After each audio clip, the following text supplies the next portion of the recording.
Guadalupe Correa Cabrera, ¿cómo le va? Vamos al hueso del asunto. México, una situación convulsa, con Trump ahí. Sin embargo, Sheinbaum mantiene altas tasas de aprobación y avanza con una tras otra medidas que conducen a la concentración extrema del poder. Reforma del Poder Judicial, hemos visto ahora en medio de crímenes políticos, como el asesinato de los asesores de Clara Brugada. Recomiendo el documental que hemos sacado sobre Clara Brugada, por cierto, también.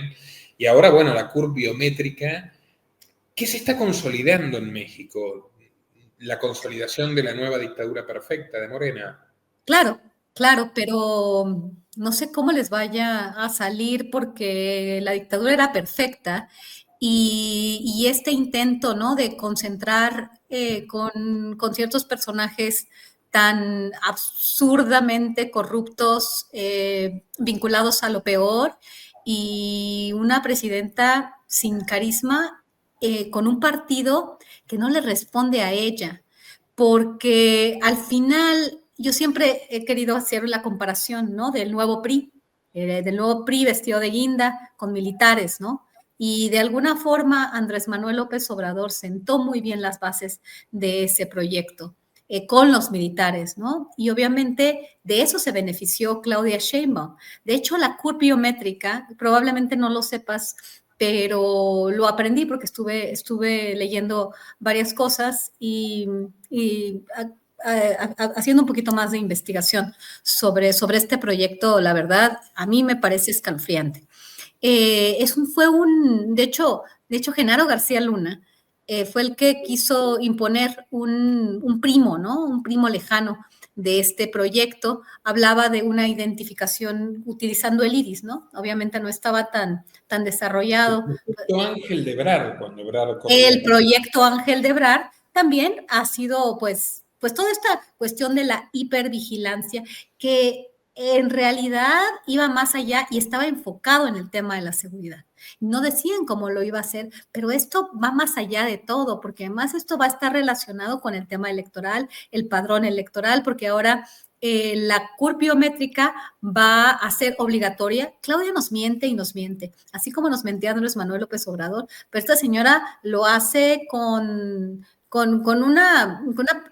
tan poca gracia y con tanta arrogancia, ¿no? Porque se sabe poderosa, porque se sabe que ha podido, digamos, aprovechó toda la maquinaria de López Obrador, pero nos dijo, esto no va a ser obligatorio. Y por supuesto que va a ser obligatorio, porque todo lo que vayamos a hacer, inclusive los niños para ir a la escuela, van a tener que tener su CURP y no su CURP normal, porque la CURP se hace para poder identificar a cada uno, para evitar fraude, para que cada quien, que los que tienen el nombre Juan Pérez, pues Juan Pérez, hay muchos Juan Pérez y entonces realmente esto ayuda, ¿no? Pero esto ya va a ser algo que va más allá. Lo de Obrar era enfocado y esta idea que también, y hablamos de esto, hablamos de esto en tiempos pasados, un legislador con apellido Torruco que se lanzó para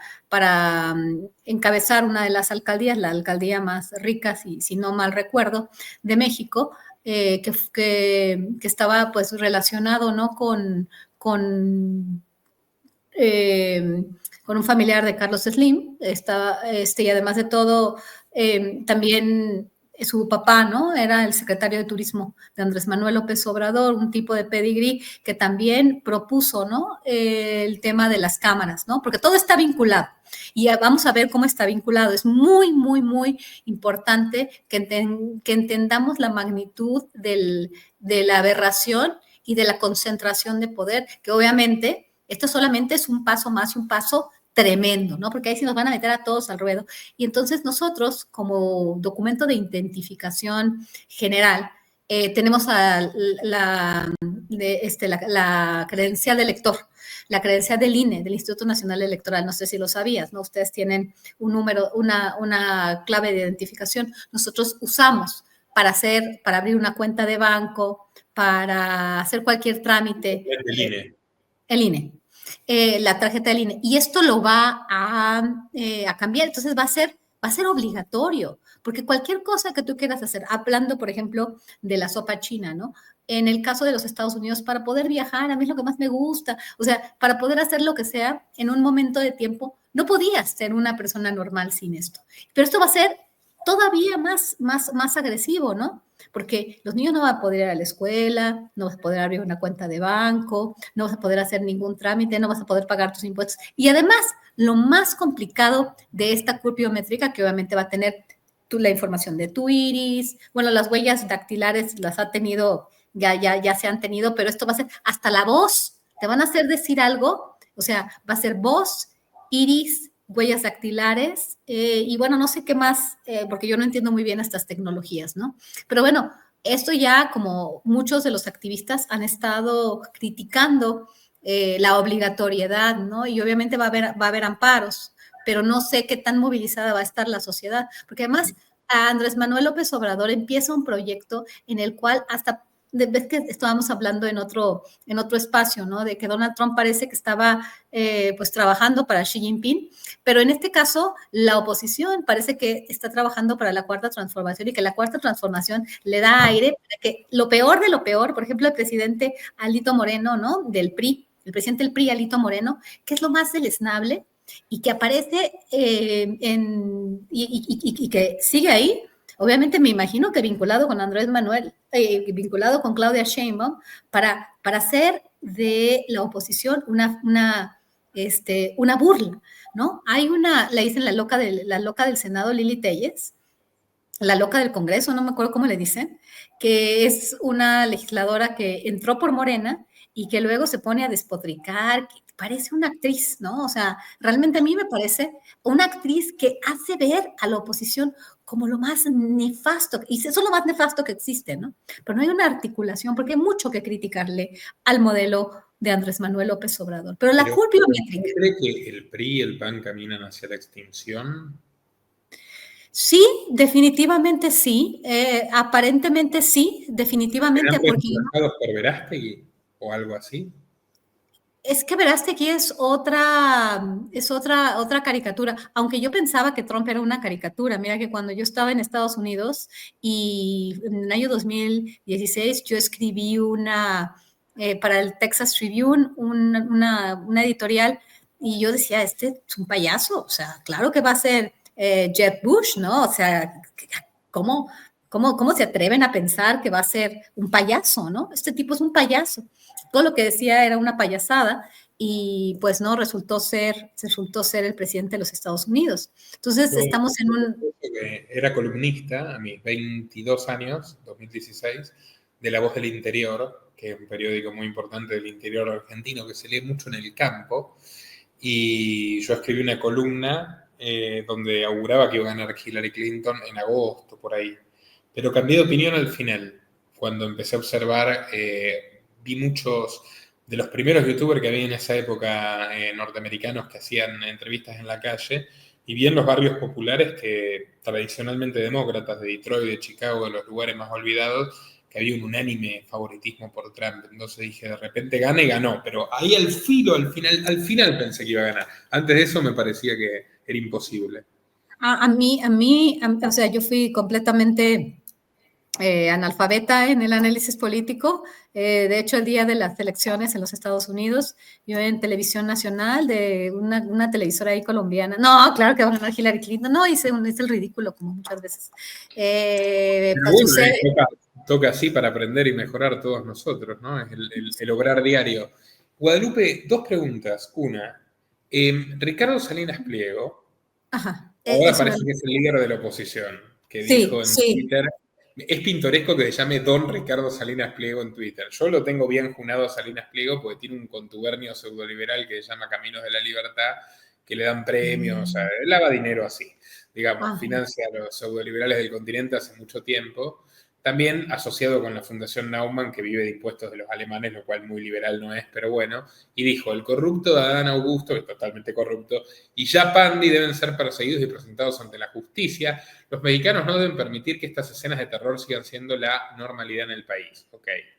Y después dice, la gente del secretario Rubio, tremendo cipayo, ha hecho más contra los narcos que el propio gobierno y eso tiene una razón de ser. Bueno, señor Salinas Pliego, por favor. Por O sea, favor, por favor, o sea, por favor, pero sí hay una vinculación, o sea, sí hay un contubernio o sea, entre el la estructura trumpismo. es así: Rubio, los narcos de la DEA, Adán Augusto y usted. O sea, así viene la estructura, ¿no? Totalmente, totalmente, totalmente. O sea, y no, y más bien no, y usted, o sea, él es ¿cómo le llaman? La junta de directores, ¿no? De una empresa que se dedica o sea, a una empresa mafiosa. O sea, eso es lo que te quería decir, ¿no? Cuando dices, está el PAN y el PRI a punto de desaparecer, sí.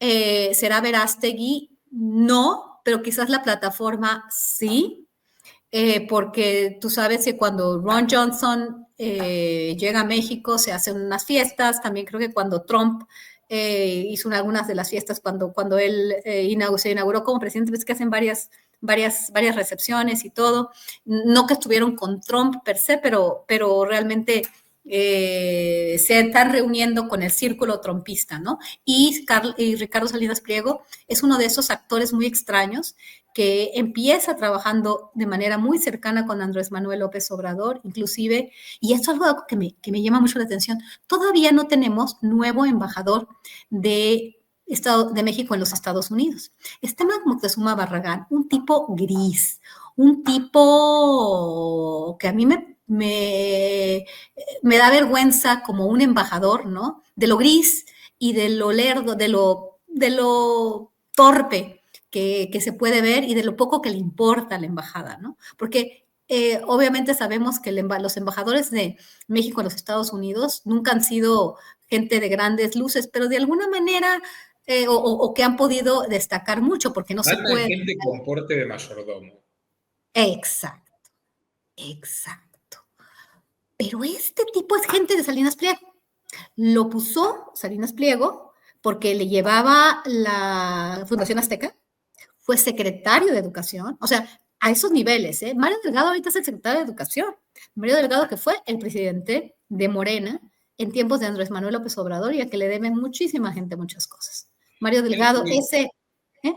Hizo un muy buen negocio Salinas Pliego con el grupo Fertinal y Pemex. Era muy amigo de López Obrador. De hecho, o sea, él lo blanqueó ante la élite mexicana. Total. Como Ackerman se lo llevó a hacerle de traductor con JP Morgan Chase en Nueva York, Salinas Pliego fue como el que dijo, bueno, este hombre se civilizó, ¿por qué no le perdonamos? ¿Se Claro, acuerda fue que parte a de mí esta camarilla de empresarios como Romo, que AMLO que pidió Alfonso aplausos para Romo, Slim en esa ¿eh? época, ¿se acuerda? La misma época que AMLO pidió aplausos para Slim. Exactamente. O sea, es esa camarilla que supuestamente, porque juegan, ¿no? Me encanta. Sí, sí te he dicho muchas veces, porque a mí me fascina Roger Stone.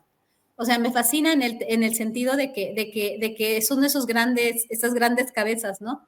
Que pusieron a los actores en el lugar, porque detrás de Es esta un gente, publicista, un gran ¿eh? Un publicista. gran publicista. Él hizo y lo dijo en Twitter. Ya te lo he dicho 30 veces, lo voy a repetir porque me parece fascinante y que lo vean en Twitter. Él dijo, yo conocí a Ronald Reagan. Así dijo, yo conocí a Donald Trump. Yo conocí al tigre o al león, no sé qué, Milley. O sea, es interesante también ver que hay, hablando un poco de Salinas Pliego, de esta vinculación de algunos actores, ¿no? Con lo que Eso es el porque cine. le dio un cheque a Roger Stone, Guadalupe. No vaya a creerse que de verdad Roger Stone es el No, no, no, cheque. no, no, no, no, no, pero me parece interesante. Lo que sí es interesante de Roger Stone, y esto sí me lo dijo una amiga, que estamos haciendo un análisis de redes de la red de Trump. Eh, ella es muy interesante. Si un día está enfermita, pero la quiero muchísimo. Y ella Me ha lo va a sido, presentar, finalmente, me lo va a presentar. te la tengo que presentar, te la he La platicado mucho entrevista, la de ella. entrevistamos los dos, sí. Entonces ella me dice, es que, y ella sabe, es otro genio, ¿no? Es como tú, pero ella tiene una genialidad de hacer redes. Ella se aprende todos los nombres, pero ella está en todas las redes estadounidenses. Entonces ella conoce personajes muy oscuros por ahí, ¿no? Es muy interesante. No muy oscuros, porque se conocen, pero ella los identificó desde hace mucho tiempo. Entonces ella siempre ha hablado mucho de Roger Stone y todos estos, ¿cómo se llama el otro? El otro, el de Wars, ¿cómo se llama? El de, sí, no, ya el de sé Wars, ¿cómo se llama? El de este gordo, el de, hay algo de Wars. War Ay, Room. no, ese es War. Steve Ah, Bannon. Alex. Alex Jones, ajá, ella siempre me los menciona. Y ella me dijo, mira detrás de la campaña de Ronald Reagan, sí, estuvo Roger Stone. Roger Stone, como publicista, cambia este señor de Estado, este abogado serio, y empieza un actor a hacerse cargo detrás, o sea, más bien enfrente del público de la política estadounidense y se Ronald vuelve Reagan, un un actor espectáculo. de Ronald Hollywood. Reagan, claro. Entonces, de ahí viene todo, desde ahí se acaba una era. Entonces, ella lo vincula con Roger Stone y a mí me llamó mucho la atención. Como hay otro personaje que ella ha insistido mucho, que este personaje es muy complicado, muy complicado, muy complicado, porque a veces la juega de buena, a veces la juega de mala, a veces la juega de un lado y a veces la juega del otro. Y es Tulsi Gabbard. Oh, A Tulsi Gabbard, ¿te acuerdas que un día no hablamos también? copió nada. Se lo digo directamente. Si un día escuché una editorial donde César Vidal, con todo respeto, César Vidal, pero hacía todos los elogios del panegírico de la gran Tulsi Gabbard, una heroína de guerra arrepentida. A mí los yanquis asesinos, uniformados, profesionales, mata gente, no hay uno que me conmueva un músculo y que me Menos ella. convenza de pobrecitos. Ay, están arrepentidos de cuánta gente mataron. Claro Y que no. después el video está infeliz diciendo que Israel, el Estado criminal genocida Israel, bueno, puede ser que no esté justificado, lo diré después, no, sí, el presidente Trump tiene razón, si no atacaban No, es una persona bien complicada. agachándose, oportunista, Bill, Robert Kennedy Jr. 10 veces peor, o sea, esos son los demócratas que Trump incorporó, o sea, si cabe deben ser peores todavía que Clinton y compañía, porque los otros por lo menos son unos cínicos, son unos delincuentes explícitos, y estos la fingen de qué buenos que somos nosotros, somos los herederos de John Fitzgerald, por favor. Oh, por favor, pero sí hay que tener mucho cuidado con esta señora. Te voy a decir por qué. Porque fíjate que a ella, mi amiga, ella siempre se enfocó mucho porque ella vive en norte de Dakota, en norte de Dakota, en Fargo. Está entre Minnesota, o sea, está muy cerca de Minnesota. Entonces ella estuvo en esto de este movimiento la construcción de este oleoducto en esta región, ¿no? Y hablamos ya del Keystone Pipeline y de este movimiento en contra de la construcción del Keystone Pipeline en Standing Rock. Fíjate que ella siempre le siguió la pista. ¿Eh? No. Y Tulsi Gabbard, es que es algo bien interesante. Ella ha seguido a todos estos personajes por muchos años, desde 2010. Tulsi Gabbard aparece en ese contexto. Tulsi, sí, porque Tulsi fue también allá a apoyar. Ambientalista. O sea, porque además era de Hawái, ¿no? Entonces ella llegó a apoyar también, y entonces ella me puso a ese nombre, siempre me lo puso ahí. Hay que tener cuidado con esta mujer, hay que tener cuidado con esta mujer. Ahora es directora de Inteligencia Nacional. Y ahora es directora de Inteligencia Nacional. O sea, ve cómo se ha movido. Es sucesora de Haynes. No sé si se acuerda de Gabriel Haynes, que era la directora de Inteligencia Nacional. Sí, April Haynes. Ella era la misma, o sea, la siguiente, la que le siguió a Abril, claro. Era la subdirectora de la CIA de Obama, y cuando Trump era presidente y ella estaba fuera del cargo, pero seguía siendo obviamente agente de la CIA, literalmente agente de la CIA, Haynes es un agente de la CIA de carrera, claro. Estuvo en el evento 201, la simulación del COVID. Sí, yo recuerdo que tú lo pusiste. Yo me acuerdo perfecto. O sea, cuando hacías la cobertura, ¿no? La premiaron bien premiada por haber armado la sopa china Abril, pero con la Dirección de Inteligencia Nacional. Igual es una posición más bien testimonial. Sí, no sé qué tantos dientes tenga, es una supuesta coordinadora de agencias, ¿no? Es directora del FBI, directora de la CIA, directora de la NSA y hay otra. Pero en realidad todas esas agencias se gobiernan solas. Se gobiernan solas y estos cuates solamente hacen como reportes. No sé, no creo que haya muy buena integración. Y estuvieron ahí por echarle a los sionistas, porque ellos son los que finalmente controlan la inteligencia de Estados Unidos. ¿Pero qué tal se les cuadró? Al final se les cuadró. Y al final, esa señora, ¿sabes qué dice Roger Stone? Cuadró, claro, sí, dijo, sí, obedezco, claro que sí. Claro. Bueno, Robert Kennedy Jr., aprovechando ya porque lo tengo jurado, ya está, voy a hacer el documental pronto, Guadalupe, se lo tengo jurada.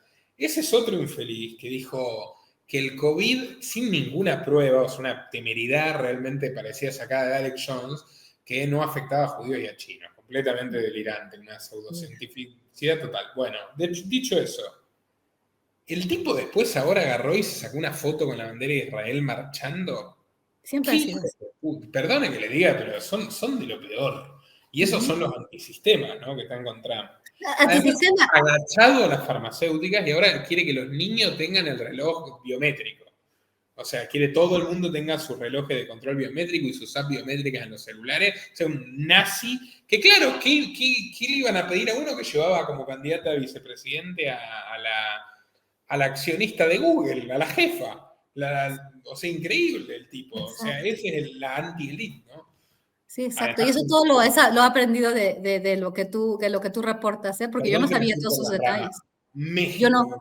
México, nos vamos por las ramas. Nada más de Roger Stone, nada más rápido. Roger Stone dijo que que Estados Unidos estaba listo para una nueva presidenta y que la nueva presidenta era Tulsi Gabbard. Eso dijo Roger Stone. No, con eso no quiero decir que sea el hombre más inteligente del mundo, pero me llamó mucho la atención. Y eso lo dijo el año pasado, a finales del año pasado, después de la elección de Donald Trump. Me llamó la atención, pero bueno, no nos vayamos por las ramas y vayamos al tema que nos interesa, ¿no?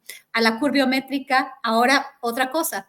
Pablo Gómez de la UIF, tenemos que hablar tenemos que hablar del tema también de los aranceles y de la reforma a la seguridad que se va a operar con los Estados Unidos y de un tema que los estadounidenses siempre han utilizado para imponernos una agenda de seguridad y que se va a hacer por el tema de los aranceles y con la capacidad que tiene el gobierno mexicano de a todos tenernos controlados. ¿Tú sabes por qué se hizo la curva biométrica o no? Porque realmente sí, pero ¿cuál es la excusa? Sí, la excusa, eso es algo muy interesante, porque además requiere lo que hacían estas, ya no voy a decir muchas cosas por nombre y apellido, pero pues todas estas ONGs, muchas de ellas apoyadas por la Open Society, el tema de los desaparecidos. El tema de los desaparecidos ha sido un tema que a mí siempre me ha llamado mucho la atención, porque muchas de estas ONGs que estaban vinculadas a la Open Society Foundation o a estas grandes fundaciones, veían en años anteriores el tema de la libertad de expresión, artículo 19, el caso de los asesinatos de periodistas, las cuestiones ambientalistas y feministas juntas, y el tema de los desaparecidos. Tenían una agenda y financiaban muchísimo la cuestión de los desaparecidos. Por eso hay que tener muy claro esto. Y los desaparecidos empezaban a ser un tema, porque es espantoso. Lo que ha pasado en México es espantoso. ¿Y sabes por qué es espantoso? Porque esta desaparición forzada ha sido operada por las Fuerzas Armadas y en particular en Calderón, en el sexenio de Obrador. Porque en el sexenio de Felipe Calderón y de Peña Nieto. Porque el ejército y la policía, después de la llegada de los Zetas, pues no había juicios, no había debido proceso y los mataban, ¿no? O sea, había según esto,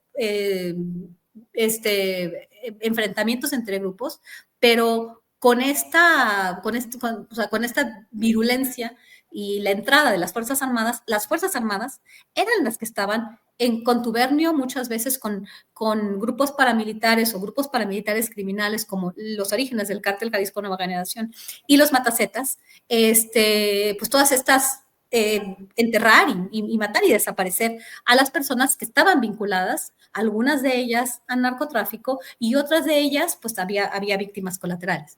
Pero bueno, no nos sorprende que haya madres buscando a sus hijos, pero sí sorprende a veces la organización y la atención que tienen los medios al tema de la desaparición forzada y al tema de las fosas, al tema de los desaparecidos, de las madres buscadoras, porque son, o sea, son realidades que llaman mucho la atención. Entonces, antes de la curva biométrica, lo que sucedió fue que se encontró unos campos de exterminio. Y entonces el New York Times, ya cuando viene todo eso y hay como una serie de cosas, ya sabemos que por ahí va. Entonces, esto causó mucho revuelo internacional, mucha indignación, y obviamente se le culpa al gobierno de Claudia. Dice Claudia, perfecto. Para la ley de desaparición forzada vamos a hacer unas reformas y vamos a tener claros de todos ellos, todas las víctimas, vamos a ver, vamos a hacer una base de datos, ¿no? Y en eso sale que la curva biométrica es por el tema de la desaparición forzada. Todo surge de cambios a la ley de la desaparición forzada, pero también luego cambios a la ley general de población, que tiene obviamente que ver con el caso de la biométrica. Y supuestamente esto tiene que ver con este compromiso del gobierno mexicano con las víctimas de desaparición forzada y todo este tema de los desaparecidos y las madres buscadoras. Como para dar respuesta, ¿no?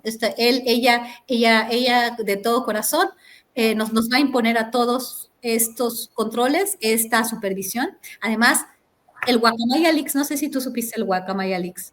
O sea, todo lo que le podría pasar. Todo esto lo aprendí de algunos documentos que he estado leyendo, de algunas plataformas. Porque en uno de estos videos que me compartió Elmer, lo que estaba platicando alguien experto en ciberseguridad. O sea, filtraron todos estos cables, toda esta información de inteligencia militar al público. Se hackeó. O sea, eso fue Guacamaya Leaks. ¿Tú crees que no vayan a vender o a compartir nuestra información personal de nuestro cuerpo, nuestra voz? ¿Cómo se va a utilizar cuando ahora el sistema judicial está controlado por el partido en el poder? Entonces, ¿cómo vamos a confiar en que esto vaya a ser utilizado para nuestro bien? Y antes, el INAI, que era un instituto, estos organismos autónomos, ya se desaparecieron y ya están todos vinculados al gobierno. Entonces, antes el INAI estaba encargado de las cuestiones de los datos, ¿no? De la protección de datos. Y ahorita no hay nadie que proteja los datos. ¿Qué van a hacer con esos datos? ¿Los van a utilizar para la cuestión electoral? El padrón, que ahora va a ser esta curva biométrica para identificarte con cualquier cosa, para un tema de elecciones, para todo. O sea, esto está tremendo y además supuestamente esta información la tiene y la va a tener en sus manos la Guardia Nacional. El secretario de la Defensa, que va a ser, obviamente, o el jefe de la Guardia Nacional, va a tener acceso a estos datos porque se va a hacer una reforma de seguridad y se está haciendo, encabezada por Harfuch, que le va siempre a dar reportes a los estadounidenses. Y ahorita mismo, con el tema de la inteligencia financiera de la UIF, Pablo Gómez, que es una figura tremendamente, fue una figura gris completamente en la UIF, pero que tiene a su familia comiendo el presupuesto y vinculada a muchísimas áreas, ¿no? La familia de Pablo Gómez, el gran Pablo Gómez, universitario y figura de la izquierda mexicana, con toda la familia ahí metida en el gobierno mexicano, ahora se va a meter al tema electoral, ¿no? O sea, porque también hay una reforma que viene, la reforma electoral, donde todavía, yo siempre critiqué a los plurinominales, me parecía buena idea de quitar del camino a toda esta bola de zánganos, Pero en este momento, pues ya también vamos a quitar todavía más contrapesos, ¿no? Los contrapesos eran tremendos, terribles, pero también nos van a quitar los contrapesos. Viene la reforma electoral. Todo esto va junto con pegado. Y lo que más es terrible es que Estados Unidos están poniendo una agenda de seguridad en la cual nos está diciendo, porque ustedes traen el fentanilo y producen el fentanilo, ustedes tienen que probarme que no hacen eso, me tienen que mandar a gente de la Guardia Nacional, aunque te voy a contar una realidad, y eso es una realidad. La extorsión en México, que esos son los carteles de la droga, es en realidad de lo que estamos hablando. Esos son los espacios de violencia los que provocan esto. Los carteles supuestamente de la droga que están extorsionando gente, lo hacen como pueden, como quieren, en algunas partes de México, a lo largo de toda la República Mexicana. Estados como Michoacán, como Chiapas, como Oaxaca. En particular, estoy hablando de estos estados, Tamaulipas, donde yo vivía en Brownsville. En la ciudad de Matamoros me llegan reportes de que están extorsionando, que todos tienen que pagar piso. En Michoacán, todos los madereros tienen que pagar piso. Todos están relacionados con las autoridades en los estados, con el conocimiento del gobernador, como fue así con Adán Augusto López Hernández, que fue secretario de Gobernación con Andrés Manuel López Obrador, y ahora líder del Senado, que durante su tiempo como gobernador tenía como secretario de Seguridad Pública al líder de una facción, la Barredora, que supuestamente está vinculado con el cártel Jalisco Nueva Generación. ¿Cómo podemos creer que nuestros datos en manos de esta gente, que además, como me dijeron en el estado de Sonora, los coyotes, los narcos, que son los mismos, se cuidan y tienen puntos de halcones por la frontera. ¿Y de quién se están cuidando? No se están cuidando de las autoridades porque bueno, no los vayan a arrestar, no, porque no los vayan a extorsionar. Cuando a mí me dijeron eso, yo dije, claro, claro, siempre están con sus binoculares y ves a mucha gente ahí en el desierto, ahí en los montecillos, ahí con sus binoculares, ¿no? Y están viendo no toparse con la Marina o la Guardia Nacional. Entonces, ya tenemos todo. Estados Unidos nos está diciendo que mandemos a nuestra gente a detener su fentanilo. Cuando ya hablamos en otra ocasión de lo que trata la política de drogas, para detenerles el fentanilo, ¿de qué? Quizás hasta lo producen ellos en su mayoría. No tenemos nada de información de lo que pasa en los Estados Unidos con respecto a la distribución de la droga. Nadie quiere hablar de eso, nadie sabe nada y parece ser que nadie produce droga en Estados Unidos. ¿No te parece complicado eso? Y dicho sea de paso, la desconexión de la agenda de, por ejemplo, México DF, que es la ciudad más poblada de América, con el resto del país y con estas otros y problemas. Con seguridad, ellos sí tienen policía, ¿sabes? Ellos sí tienen policía. O sea, quiero recomendar mi documental sobre los secretos de Clara Brugada. ¿Y qué mirada tiene usted de este fenómeno? Tengo muchas ganas de verlo de Clara Brugada, pero esto siempre, mira, México, la Ciudad de México, siempre ha sido un espacio libre de estos cárteles o estos grupos criminales paramilitares. Ok, te dicen que atentó contra la vida de Harfuch en el 2020, que atentó el cártel Jalisco Nueva Generación.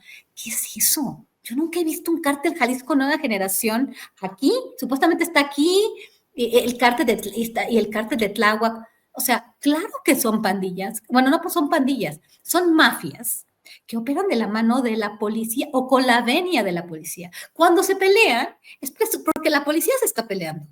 Pero dejar pasar, cuando Harfuch llega como secretario de Seguridad Pública al gobierno de la Ciudad de México, ¡pum!, bajan los homicidios, bajan los crímenes, supuestamente.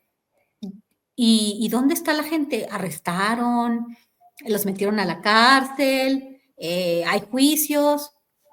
Se pusieron de acuerdo. Mágicamente, el hombre, perfecto. Te voy a contar una anécdota, que esa sí es una anécdota muy interesante. Me la contaron. Bueno, obviamente sabemos que García Harfuch tiene pedigrí. Su abuelo fue el secretario de la Defensa Nacional y su papá fue el secretario general del PRI y además fue, pues lideró una agencia de lo más, la agencia, ¿cómo se llama? La DFS, la Dirección Federal de Seguridad, que se volvieron pues lo mismo que estaban combatiendo, ¿no? Así pasa en nuestros países, así pasa en México por lo menos, ¿no? Quien se dedica a combatir al narco termina vinculado con ellos y termina operando el negocio, ¿no? Entonces, ya después la Dirección Federal de Seguridad pues estuvo totalmente vinculada con las mafias mexicanas. Y bueno, su padre fue cabeza de eso, ¿no? Entonces, fue un tipo político, bueno, es un hombre también de mucho pedigrí. Alguien me dijo una cosa muy interesante y yo sí lo escuché, pero esto no sé si sea puede ser o sea, tampoco quiero darlo por cierto, ni mucho menos, ¿no? Puede ser que me quisieron ver la cara, que fue algo así tremendo. La mamá de Harfuch es María Sorté. Entonces, alguien dijo que lo pudieron haber inventado, ¿eh? Yo no estoy diciendo que haya pasado porque a mí no me consta, pero que se metieron a robar a una casa muy rica en una colonia de Bosques de las Lomas y que desaparecieron las joyas de la señora y que vieron a María Sorte con o sea, pero era una de esas joyas, ya sabes, eso dicen, yo no sé, puede haber sido un chiste, ¿no? Yo creo que fue un chiste. Que este collar, así como, pues, de esos viejos que no los tienen cualquiera, no es uno de H&M, ¿no? Sino que lo traía María Sorte en una de sus telenovelas. No sé, es una cosa es simplemente un chistorete, ¿no? Que alguien me contó, que probablemente me querían ver la cara. Pero bueno, más allá de eso, el gran hombre poderosísimo, está destruido o sea, hay estados donde quien manda es el crimen organizado, donde la extorsión está a todo lo que da, donde para poder trabajar la madera, ¿eh? ¿Qué estados? Pues, es que es casi todo el país, pero tampoco es que todo el país esté lleno de narcos. No, no es así, pero sí está lleno de extorsionadores, de políticos que apoyan a los extorsionadores, de empresarios, de redes de protección al crimen organizado que operan en algunos lugares con toda impunidad. El estado de Michoacán, el estado de Chiapas, el estado de Guerrero, muchas partes del estado de Oaxaca, el estado de Sonora, Sinaloa, Baja California, Tamaulipas, que acaban de matar al delegado federal, ¿no? O sea, el representante del gobierno federal de seguridad en Reynosa. Supuestamente hay una vinculación o algunas personas están diciendo que uno fue con un ajuste de cuentas, otros nos dicen que fue esto porque les estaban cerrando la posibilidad de seguir con el huachicoleo, que es el robo de combustibles, sí, y el huachicoleo fiscal, que es pues la llegada, ¿no? de diésel y gasolina como si fueran otros productos, otros derivados que no pagan impuestos, del petróleo que no pagan impuestos, y esto era supuestamente ahí hay políticos y narcos. También dicen que los narcos. Pero a ver, ¿quién vigila las aduanas de México a partir del sexenio de Andrés Manuel López Obrador? Las Fuerzas Armadas. ¿Quién vigila los puertos donde supuestamente también entraban donde entran sin factura? Bueno, como otras cosas, estos buques con combustibles. Las Fuerzas Armadas. Pero fue sin querer queriendo. Pero fue sin querer queriendo. Ay, sí, el que vi, muy bueno, El Chavo del Ocho. Ese sí, para que veas ese. ¿Fue el documental de Chespirito? Ese como de verdad que ha sido últimamente, ¿no? Ese sí, ¿qué te puedo decir? No lo pude dejar de ver toditito. Bueno que me lo vendió, porque yo me había olvidado. Recomendado el documental de Chespirito. Hacemos tantos documentales. Véanlo, estimados amigos. Me encantó, porque además fue bonito, fue bueno. O sea, entendí esto, o sea, lo relacionas obviamente con la política como debió de haber sido. Lo hiciste muy bien, está muy bien hecho ese documental, muy bien hecho. pero además como que se veía un poco de cariño de tu parte, como que fuiste, Sí. fuiste muy benévolo. Es que cuando hay artistas, bueno, sí, uno tiene cierto corazón, ¿no? O sea, ¿qué bueno le dio al mundo Biden? Nada, pero Chespirito tendrá sus luces y sus sombras, hay que reconocerlo por las dos cosas. Es que tiene más sombras que luces después No, de todo. no, yo creo que tiene más luces, porque al final, ¿qué va a quedar? Si hizo alguna cosa con un partido, hizo algo, le hizo mal a alguien, ok, listo, pero ¿qué va a hacer trascender? La obra. Exacto. Sí, pero la obra, o sea, aquí en México, o sea, nosotros crecimos con el Chavo, o sea, es que Nosotros se crecimos con el paraba. Chavo también. Sí, también. Y como decías tú, se paraba a México para ver al Chavo del Ocho del Chapulín Colorado. O sea, obvio, lo entiendo.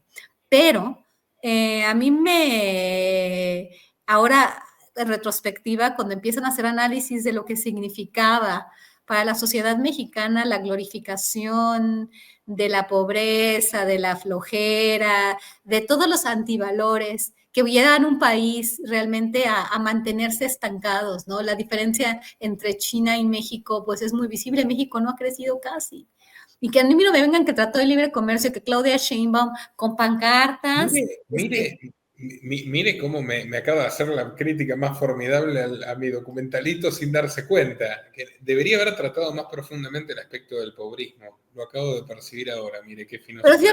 sí hablaste de eso, ¿no? O Bueno, sea, pero pero sí fue muy por encima, ¿no? Es que se te veía el corazón. Me cayó muy bien porque, o sea, me cayó muy bien porque vi que lo trataste con cariño y dije, mira, pues es que sí, pues hay y casi al final bueno, hasta, como a Vargas Llosa, le hice el documental que Vargas Llosa casi me pega, pero aún así lo quiero tanto como escritor que no puedo hablar tan mal de él. O sí, sea, sí, sí. han hecho algo bueno por la humanidad. Bueno, Guadalupe, aquí son las 3 y algo de la mañana, pero Sí, es usted cierto. siempre firme ayudando aquí a la labor informativa y amigos, bienvenidos a su apoyo en Patreon. Hoy más que nunca lo necesitamos para retribuirlo. Denos una conclusión sobre cómo ve el panorama mexicano hoy, estimada Pues Guadalupe. mira, lo veo gris, obviamente lo veo gris, pero cuando veo que, por ejemplo, a principios del sexenio de Claudia Sheinbaum, yo decía, es que esto es tremendo, caray, nos están metiendo miles de goles y con todo el aval, ¿no? Popular. Creo que se está desquebrajando ese modelo. Estoy viendo señales que no diría que me dan mucho gusto porque al final nos están dañando como país, ¿no? Que es un partido eh, que no se vincula con la presidenta. La presidenta está, por un lado, dando todo, ya no quiero ser grosera, está dándolo todo para Estados Unidos, está también, o sea, ellos criticaban mucho, alguien que hizo un comentario tan fuera de lugar, tan ignorante, diciendo que la presidenta es una soberanista, que la presidenta no, y tiene tanto apoyo popular que la soberanista presidenta, no, sabe que los mexicanos nos agarramos la bandera y nos vamos con ella, ¿no? O sea, se me hizo un comentario de tan mal gusto, ¿no?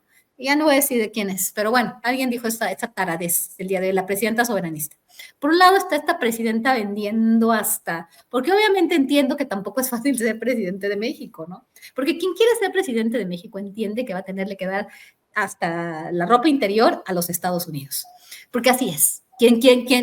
Así es, y va a ser así siempre, qué feo decirlo, pero así es por la dependencia que tenemos, que se ha generado, ellos nos han dictado nuestras constituciones, bueno, muchas cuestiones.